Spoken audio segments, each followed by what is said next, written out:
something just felt off, and I exported it like 4 or 5 different times, because I would export it once, watch it over, and then there'd be something wrong, and then I'd fix that, and I'd watch it, and then there'd be another thing wrong, and then I'd fix that, and all the while it's like something just didn't feel right.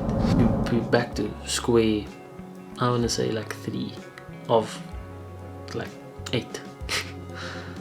But I think I'm gonna take a new approach to this one. So that was my attempt to leave last week's episode on somewhat of a cliffhanger. But yeah, this is episode 14 now, and we're just carrying on from last week, where, you know, I said that I had this new approach to what I was doing, and I didn't really explain it that well. But basically what it is was just making a physical timeline rather than a digital timeline, and making the physical timeline with sticky notes that basically explained all the different shots that I got. And the funny thing is, I thought that this was going to be so difficult, you know, because I was struggling so much in the beginning, and at the end, when I took this new approach, I realized how much easier it was to do after I had that structure. You know, once I laid all my different shots out on my cupboard, it made me visualize it a lot better.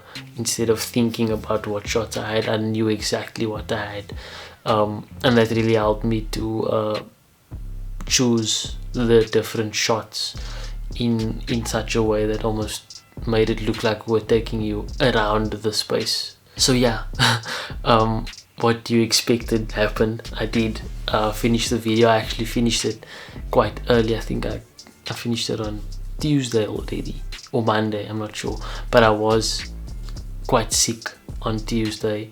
I actually had to cancel a shoot that I had with Neighborhood. It's like 7:30 in the morning. I would have left to go shoot at the Neighborhood site today at 8, but I had to cancel because I've got a stomach bug.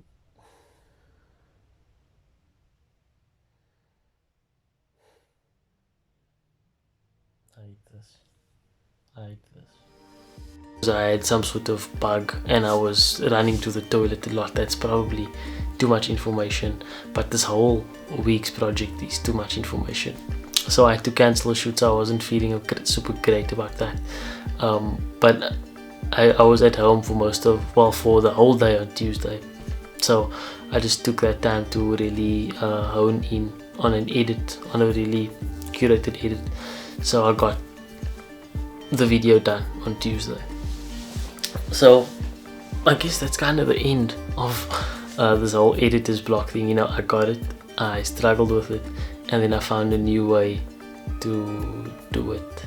But I can't just leave the video at that. I guess I should at least talk about some of my takeaways after my experience with editor's block. My very first takeaway would be that it's way more difficult to tell a story without people or characters. So specifically when talking about you know, doing videography and shooting content for what's the word I'm looking for, real estate. There we go.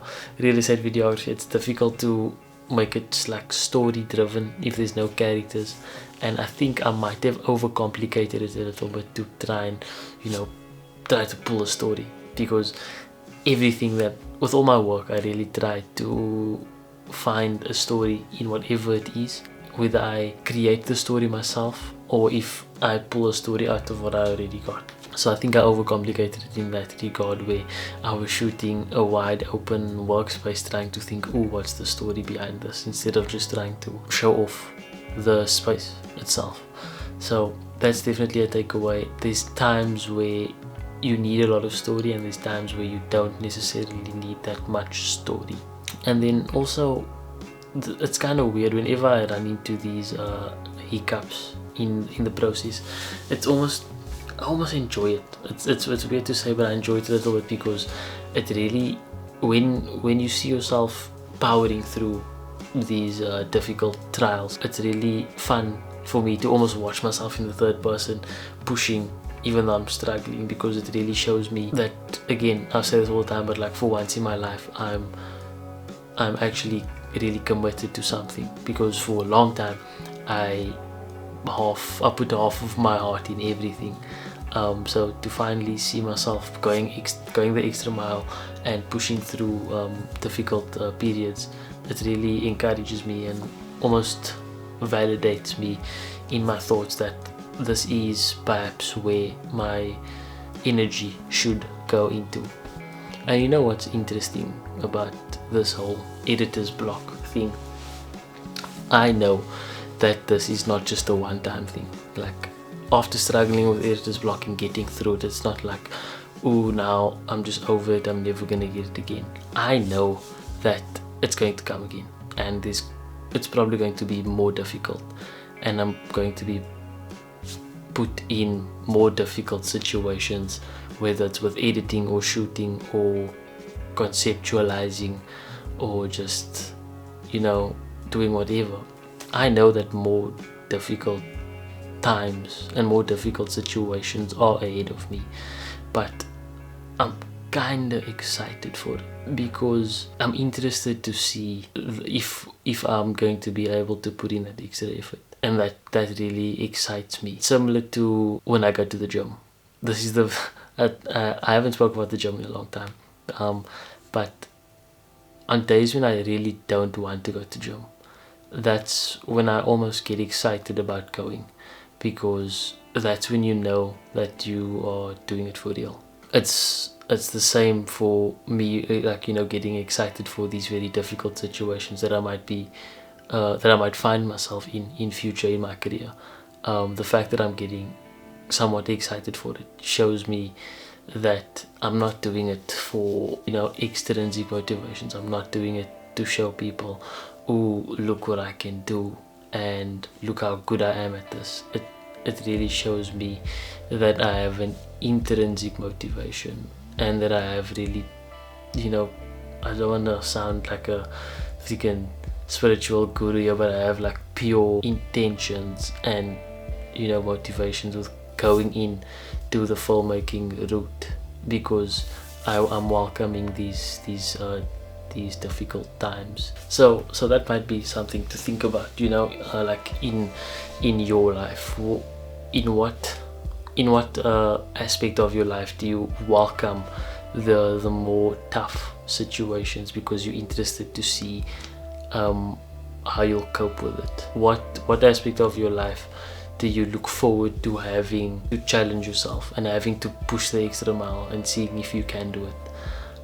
Because I think when you find out what that is, then you'll come to realize I don't want to sound like one of those motivational people, but you'll find out where your passion could lie, or where your energy, in what field your energy lies in. But yeah, I think I've been struggling to speak throughout this video. I don't know if it came across in the episode because of editing and shit, but yeah, I think I'm just gonna end it here. Thank you guys for sticking around. Thank you guys for watching. Thank you guys for just being here, listening to me talk absolute nonsense. I really appreciate it.